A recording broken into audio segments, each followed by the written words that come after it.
Selamat datang, di depan saya ada Samsung Galaxy M Flip 4 dan hari ini saya akan menunjukkan cara melalui proses pengaturan ponsel Anda.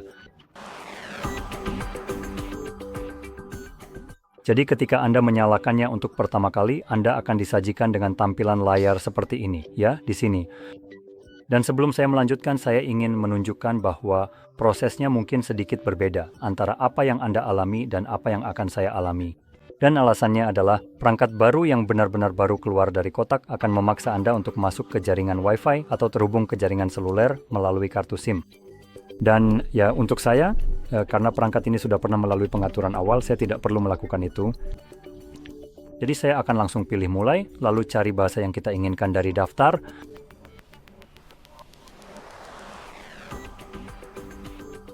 Jadi inilah jaringan selulernya.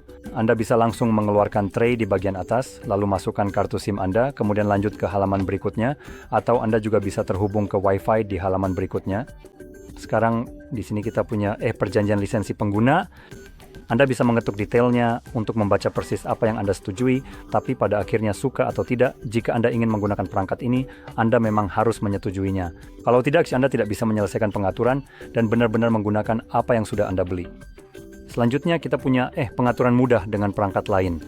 Jadi fitur ini memungkinkan Anda untuk mengatur perangkat dengan cepat menggunakan ponsel lama. Fitur ini mengharuskan Anda mengunduh aplikasi Samsung Smart Switch. Aplikasi ini akan menghubungkan kedua perangkat tersebut dan kemudian memungkinkan Anda memilih jenis data apa yang ingin Anda pindahkan dari ponsel lama ke ponsel baru ini. Saya juga ingin menambahkan, sebaiknya Anda menggunakan kabel. Jadi saya pun akan mengaturnya secara manual, yang berarti saya tidak akan menyalin apapun. Dan selanjutnya kita masuk ke halaman Wi-Fi. Sekali lagi, seperti yang saya katakan, Anda perlu terhubung ke salah satu jaringan jika perangkat ini benar-benar baru bagi Anda. Tapi saya bisa langsung melewatinya, jadi saya tidak perlu khawatir tentang itu. Selain itu, karena saya melewatinya, tanggal dan waktu tidak akan diatur secara otomatis oleh internet, jadi muncul halaman ini yang biasanya tidak akan Anda lihat jika Anda menggunakan kartu SIM atau koneksi Wi-Fi. Jadi saya akan abaikan saja ini, lalu kita masuk ke layanan Google. Di sini ada hal-hal seperti pemindaian lokasi dan pengiriman data pengguna, serta diagnostik. Dan saya bisa mematikan semua itu, tapi jujur saja, ini Google. Jadi bukan berarti mereka perusahaan yang paling bisa dipercaya, dan ada alasan kenapa semua perusahaan besar sedang kena gugatan class action di mana-mana belakangan ini, dan itu bukan karena mereka bisa dipercaya. Selanjutnya, kita punya lindungi ponsel Anda. Halaman ini memungkinkan Anda memilih jenis kunci layar dan biometrik. Sekarang, dua opsi pertama adalah biometrik, yaitu pengenalan wajah dan sidik jari, lalu tiga opsi berikutnya adalah cara fisik untuk membuka kunci perangkat, yaitu melalui PIN, pola, atau kata sandi. Jika Anda berencana menggunakan fitur seperti pengenalan wajah atau sidik jari, atau keduanya, Anda tetap akan diminta untuk memilih salah satu dari tiga opsi ini juga untuk membuka kunci perangkat Anda. Anda tidak bisa hanya menggunakan sidik jari atau kombinasi sidik jari dan pengenalan wajah saja, karena biometrik tidak 100% dapat diandalkan. Jadi, ketika biometrik gagal dan Anda tidak bisa membuka perangkat, Anda masih memiliki salah satu dari tiga opsi ini yang jelas tidak rentan gagal hanya karena salah membaca sidik jari atau wajah Anda. Selain itu, Anda juga bisa melewati langkah ini jika tidak ingin memilih apapun, meskipun saya tidak menyarankan untuk melakukannya.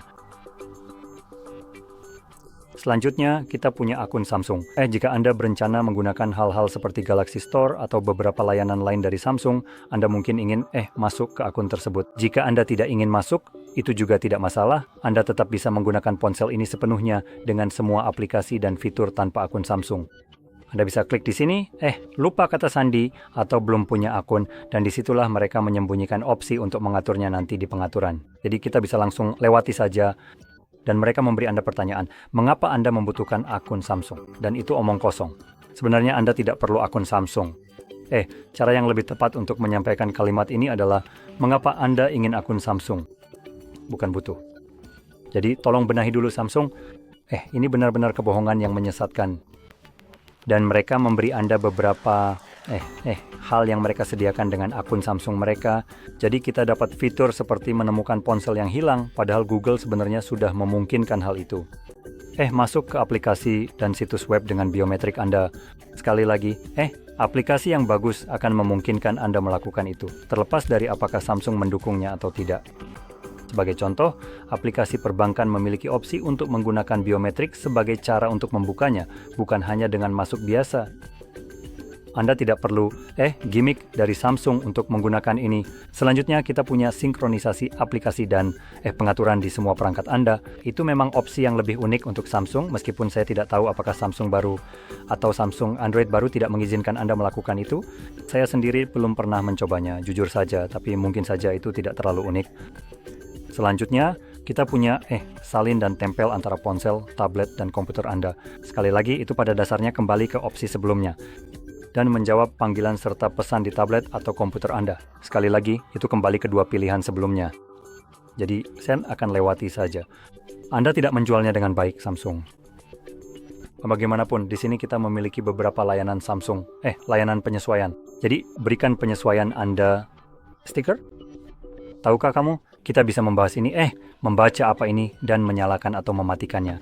Kalau Samsung, saya akan seperti ini saja dan mengabaikan apapun yang mereka inginkan. Lalu, kita punya opsi untuk memilih mode tampilan atau pada dasarnya tema. Dan kita punya mode terang dan gelap di sini. Jadi pilih saja yang kamu mau, tekan berikutnya dan selesai. Lalu ini akan membawamu ke layar utama. Jadi seperti itu. Sekarang siseratan, jika kamu merasa ini sangat membantu, jangan lupa untuk tekan like, subscribe, dan terima kasih sudah menonton.